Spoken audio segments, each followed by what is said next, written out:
Des activités souvent culturelles, d'éveil culturel, comment va s'articuler ça? Et on voit déjà beaucoup de petites communes qui renoncent à ces activités parce qu'elles pèsent lourd aussi sur leur budget.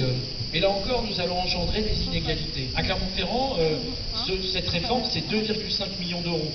Alors nous avons 25% du budget de la ville qui va dans la question éducative, la question de l'enfance, de la petite enfance. 2,5 millions d'euros. Évidemment, dès que le gouvernement a proposé un retour en arrière, nous regardons sur le département et c'est les petites communes qui, asphyxiées par la situation et ne pouvant l'organiser, ont choisi de revenir.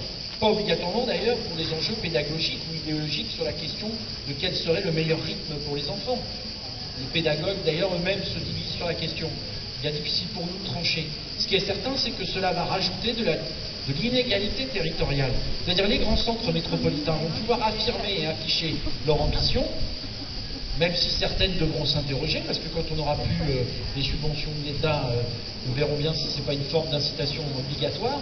Mais en attendant, c'est aujourd'hui les plus petites communes. Et ce sentiment, il faut bien le mesurer, ce sentiment de relégation que vivent aujourd'hui les habitants des centres périurbains, des centres urbains, des endroits ruraux, des territoires ruraux, c'est ce qui a construit le délitement de la démocratie de la République aujourd'hui.